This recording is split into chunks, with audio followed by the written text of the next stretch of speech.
वाले हैं Bihar board matric परीक्षा में पूछे जाने वाले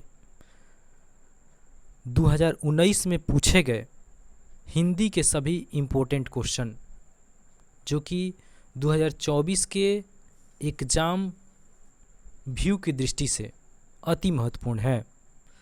यही प्रीवियस ईयर क्वेश्चन जो है बार बार रिपीट होते रहते हैं और हम लोगों को है कि इन सभी प्रश्नों को एकाएक करके ध्यानपूर्वक देखा जाए। तो आइए शुरू करते हैं आज के पहले प्रश्न से कि हिंदी के पहले प्रश्न में क्या पूछे गए थे।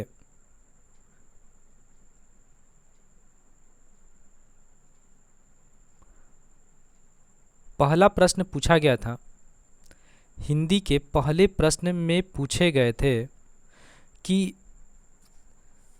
सब पुराने अच्छे नहीं होते, सब पुराने अच्छे नहीं होते, जब नए खराब नहीं होते, यह युक्ति किसकी है? तो इसका आंसर हो जाएगा कालिदास। इसका आंसर हो जाएगा कालिदास। ध्यान से देखिएगा आप इस सभी लोग प्रश्न को। अगला प्रश्न कह रहा है कि लक्ष्मी खाली स्थान कहानी की केंद्रीय पात्र है। तो इसका आंसर हो जाएगा ढहते विश्वास। सभी प्रश्न एग्जाम व्यू की दृष्टि से अति महत्वपूर्ण है, जो कि 24 का जो एग्जाम होगा उसमें ये सभी प्रश्न आपको देखने के लिए मिलेंगे। अगला प्रश्न कह रहा है कि गुणवाचक विशेषण है। गुणवाचक जो है वह किसका विशेषण है? तो ये आंसर हो जाएगा अच्छा का। विशेषण होता है जो अच्छाई, बुराई, तिताई, मिठाई को बताए, वो गुणवाचक विशेषण होता है जो गुण को बताए। तो अच्छा यानी अच्छाई के बारे में बताता है, इसीलिए ये गुणवाचक विशेषण होगा। अगले प्रश्न की ओर हम लोग चलते हैं। अगला प्रश्न कह रहा है कि स्वर संधि का उदाहरण नहीं है। कह रहा है कि इसमें जो भी ऑप्शन दिए गए हैं इसमें स्वर संधि का उदाहरण कौन सा नहीं है? तो इसका आंसर हो जाएगा वागपति। वागपति जो है वह स्वर्ग संधि का उदाहरण नहीं है। अगला क्वेश्चन, सदियों की ठंडी राख सुगबुगा उठी, मिट्टी सोने का ताज पहन इठलाती है, यह पंक्ति किसका है? तो इसका आंसर हो जाएगा दिनकर जी का। अगला प्रश्न, पंडित बिरजू महाराज का जन्म कब हुआ था? पंडित बिरजू महाराज का जो जन्म है वो कब हुआ था? तो 1938 में। अगला प्रश्न की ओर हम लोग चलेंगे। अगला प्रश्न कह रहा है कि अशुद्ध शब्द को चुनना है। कौन सा शब्द चुनना है? अशुद्ध शब्द। अशुद्ध शब्द को चुनना है। ये कौन सा शब्द जो है वो अशुद्ध है? तो देखते हैं, कर्तव्य। कर्तव्य सही है। श्रृंगार, आप लोग देखिए श्रृंगार, श्रृंगार जो है ये बिल्कुल ही गलत है, तो ये क्या हो गया? अशुद्ध हो गया।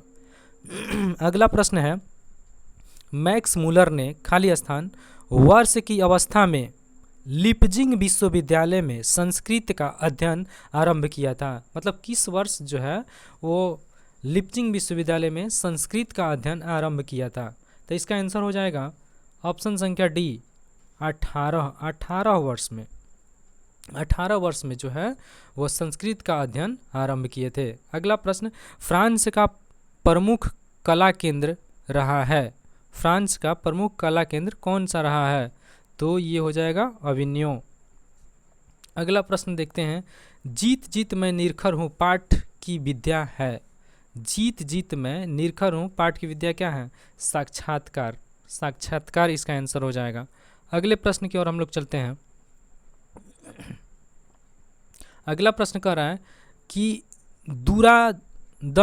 दूरादंत मानवीय विभीषिका का चित्रण करने वाली कविता कौन सी है?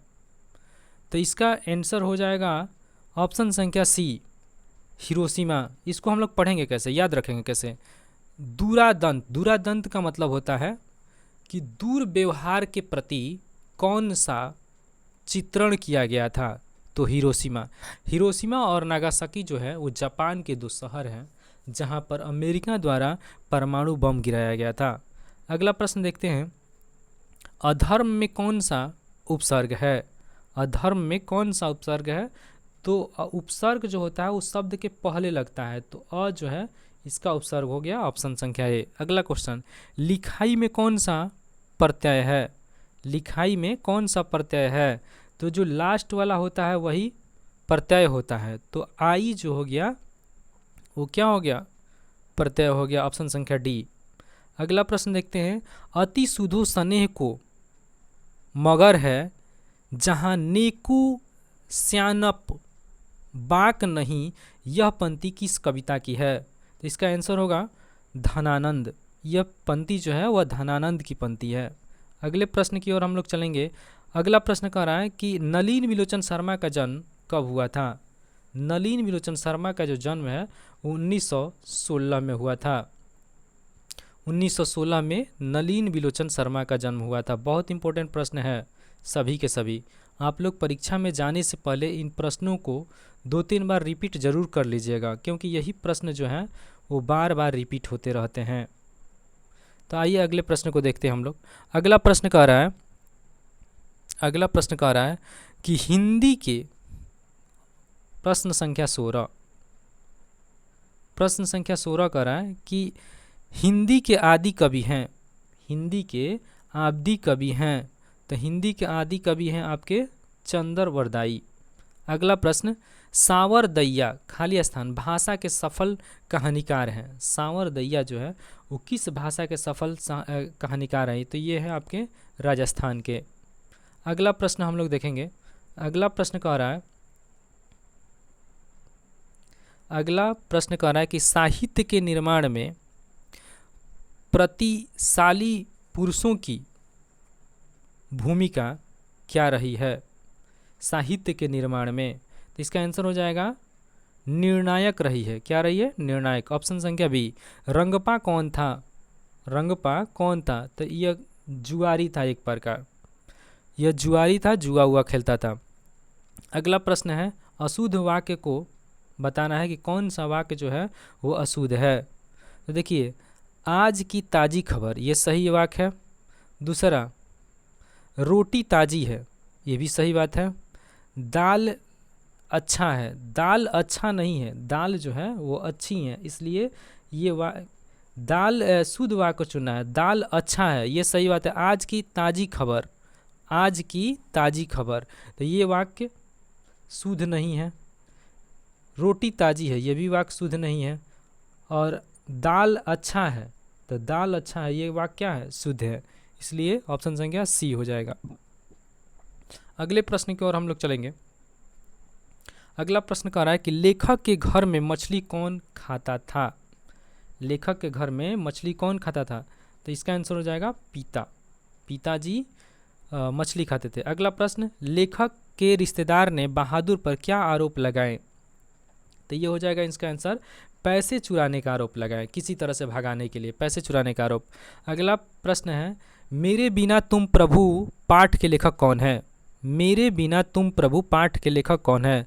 तो इसका आंसर हो जाएगा रेनर मारिया रिल्के, ऑप्शन संख्या डी। याद रखिएगा, रेनर मारिया रिल्के, ऑप्शन संख्या डी हो जाएगा। अगला प्रश्न है, तत्पुरुष समास। तत्पुरुष समास का उदाहरण नहीं है। तो तत्पुरुष समास का जो उदाहरण नहीं है वो हो जाएगा राजपुत्र। राजपुत्र जो है वो तत्पुरुष का उदाहरण नहीं है। पवन पुत्र, पवनास, चौराहा, ये सब क्या है? तत्पुरुष का उदाहरण है। अगला प्रश्न है, अवयनीय भाव समास में, अव्यय भाव इसको बोलेंगे, अव्यय भाव समास में पद प्रधान होता है। अव्यय भाव समास में कौन सा पद प्रधान होता है? तो पूर्व पद जो होता है वही प्रधान होता है। अगला प्रश्न, भारत में बेरोजगारी का मुख्य कारण क्या है? भारत में बेरोजगारी का मुख्य कारण क्या है? इसका आंसर हो जाएगा अशिक्षा। अशिक्षा के कारण ही बेरोजगारी बढ़ी है। अगला प्रश्न को हम लोग देखेंगे। अगला प्रश्न कह रहा है कि शुद्ध शब्द क्या है? शुद्ध शब्द क्या है? तो इसका आंसर हम लोग पहले देखते हैं ऑप्शन को, अभिलाषा। ये देखिए अभिलाषा, ए वाले ऑप्शन अभिलाषा। यहाँ देखिए अभिलाषा, तो ये जो है ये अभिलाषा क्या है? ये गलत है।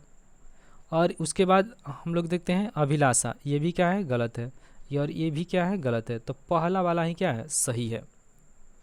इसलिए इसका आंसर हो जाएगा ऑप्शन संख्या ए। अगले प्रश्न की ओर चलते हैं हम लोग। अगला प्रश्न देखते हैं। अगला प्रश्न कह रहा है कि घनानंद कवि हैं। घनानंद जो कवि हैं वो कैसे कवि हैं? तो घनानंद कवि रीति मुक्त कवि हैं। कैसे हैं? रीति मुक्त कवि। अगला प्रश्न है, जन्म से ही पागल है। कौन पागल है? जन्म से ही पागल है। तो मंगू जो थी वही जन्म से क्या थी, पागल थी। मंगू क्या थी, जन्म से पागल थी। मंगू जन्म से पागल थी। अगला प्रश्न, लेखक को मछली खाने से किसने मना किया है? लेखक को मछली खाने से किसने मना किया है? तो माँ ने, यानी उसकी माँ ने मना किया था मछली खाने से। अगला प्रश्न, पंडित बिरजू महाराज खाली स्थान साल के थे तभी उनके माता पिता का देहावसान हो गया। देहावसान के मतलब होता है देहांत हो गया। तो इसका आंसर हो जाएगा 9.5 साल। 9.5 साल के थे तभी उनका देहांत हो गया था। अगला प्रश्न कह रहा है कि स्वामी विवेकानंद ने वेदांतियों का वेदांती किसे कहा था? वेदांतियों का वेदांती किसे कहा था? तो मैक्स मूलर को कहा था। अगला प्रश्न, दही वाली मंगपा पाठ के लेखक कौन है? तो इसका आंसर हो जाएगा श्रीनिवास। इसका आंसर क्या होगा? श्रीनिवास। अगला प्रश्न, स्वर संधि का उदाहरण है। स्वर संधि का उदाहरण है तो ये हो जाएगा वधूत्व जो होगा वो स्वर संधि का क्या है, उदाहरण है। तो दोस्तों आज हमारा यह सेशन समाप्त होता है हिंदी का। ये आपको हिंदी का सेशन कैसा लगा आप लोग कमेंट बॉक्स में ज़रूर बताएं और इस चैनल को अधिक से अधिक दोस्तों के पास ग्रुप में ज़रूर शेयर करें और हमारे चैनल को लाइक और सब्सक्राइब ज़रूर करें, क्योंकि आपके एक लाइक और सब्सक्राइब से ही हमें मोटिवेशन मिलता है और इसी तरह से आपको अलग अलग सब्जेक्ट का, आपको सभी सब्जेक्टों का क्वेश्चनों को सॉल्व कराया जाएगा। इसीलिए लाइक और सब्सक्राइब ज़रूर करें। धन्यवाद।